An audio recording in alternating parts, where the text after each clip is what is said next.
up, guys? I'm going to show you guys how to make this a pluck I made for this drop right here. I feel like it's a really neat and interesting, unique pluck, and I think it has a potential to be a lead pluck also. So I'll play it for you one more time so you can hear it.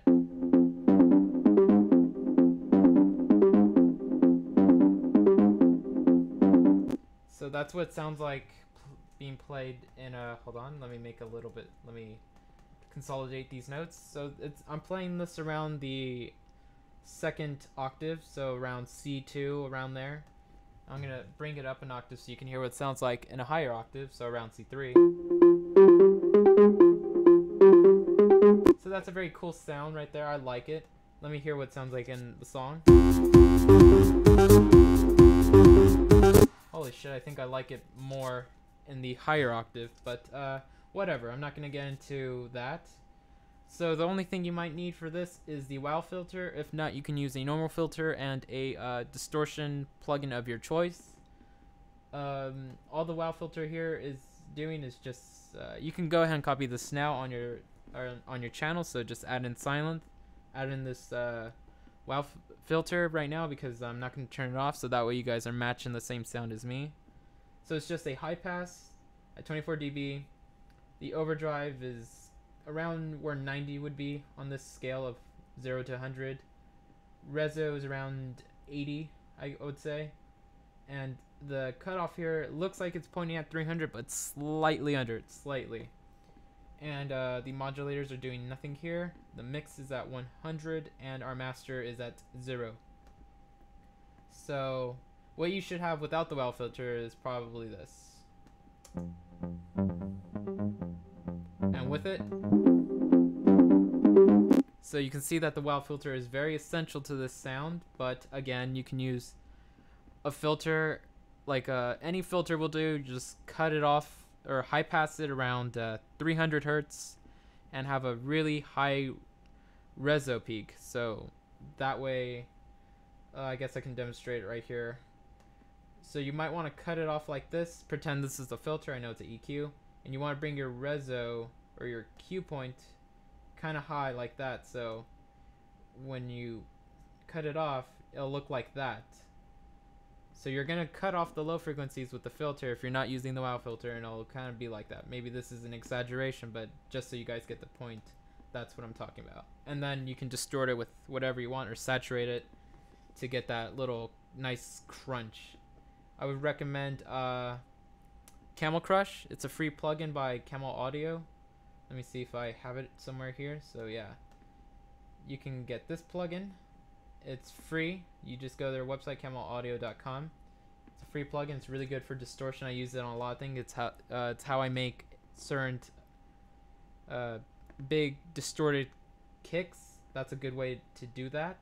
Okay, so let's get into Sylenth. They've been talking a lot. You guys probably just want to see the patch now. So it's a very simple patch, I think. Yeah, so it's only just part A. There's nothing going on part B here. So all it is here is you're going to make sure you, of course, initialize your preset like always. We're going to bring our polyphon to around 12. And what you're going to want to do is have this first oscillator on saw. You're going to bring it up to 6 voices, turn on your retrig, and make sure you bring it down an octave. And for phase, we're going to bring out 180 degrees, and that's it. So let's go oscillator 2 now. This one is at just the regular octave, but it's a pulse wave, 6 voices, retrig is on, and there's no detuning or phasing here. The volume is brought down a little bit though to around 3.71. And now that's really it for oscillators. Our amp envelope, our attack is where it is, so you don't have to touch it, but it's at 0.5 if yours isn't there for some reason. Our decay is all the way down, sustain is all the way up, and release is at 3.33. And now for filter, our filter A right here, this is just a low pass, and this is on the 24 dB slope.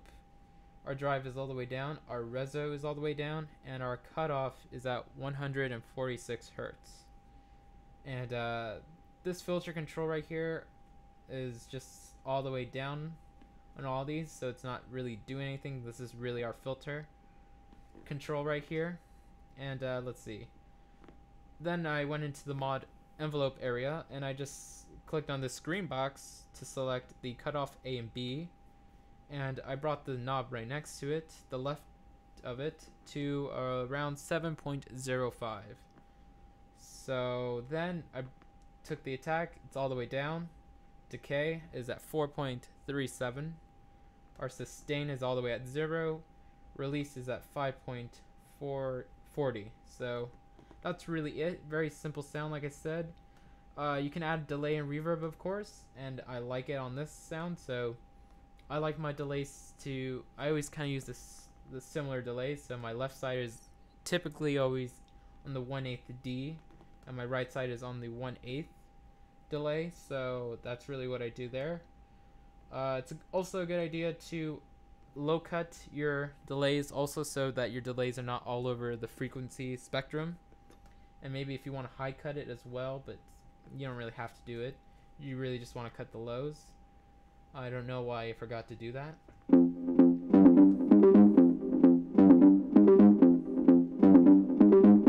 Okay, and the dry wet right here is around 26%, so it's very subtle. It's not a very big in your face delay like if I brought it up to 58.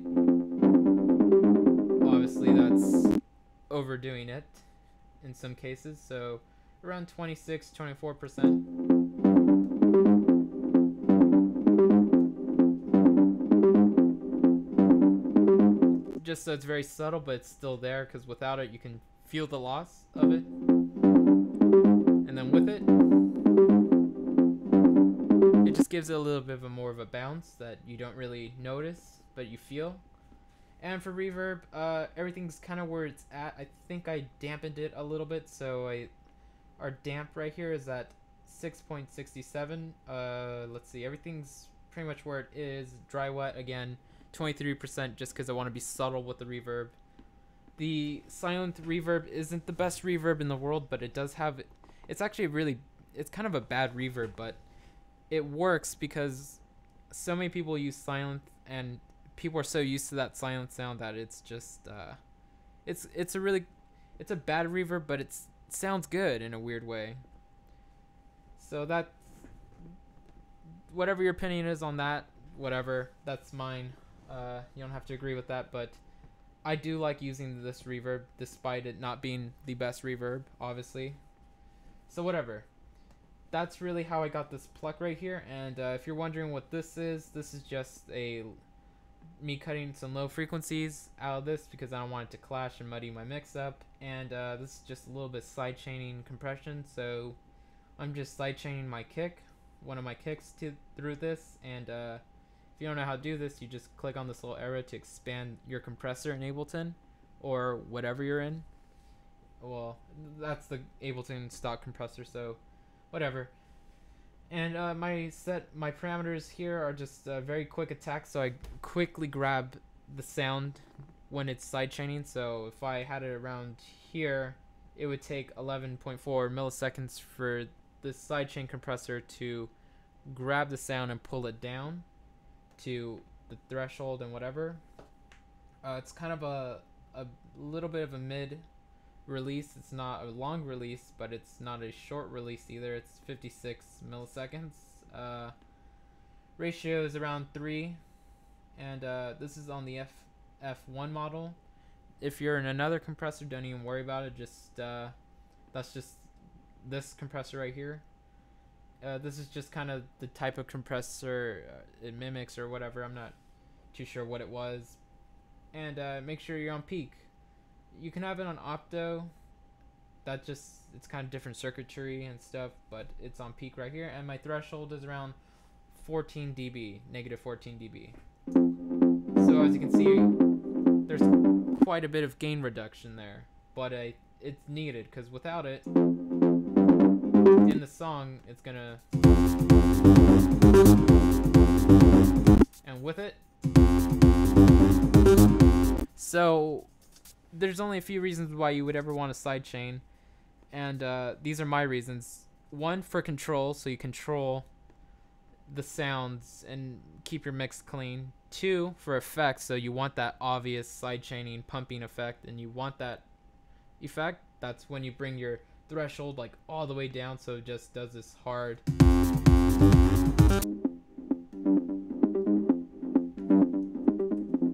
So that's the pumping effect, and that's really it. That's really the 2 main reasons why you would want to use sidechain compression. So that's that. I kind of went over the sound and everything else, so you guys be sure to watch my videos in HD. Tune in every day, because I do release videos mostly every day, and like and subscribe really helps me out. And let me know what you guys think of all my videos. Let me know if where I can improve and where I can take some of your ideas and make my videos a little better. My channel's around a month and a week old, so I'm definitely open to criticism to make this channel even better for you guys to watch. So thanks for watching, guys.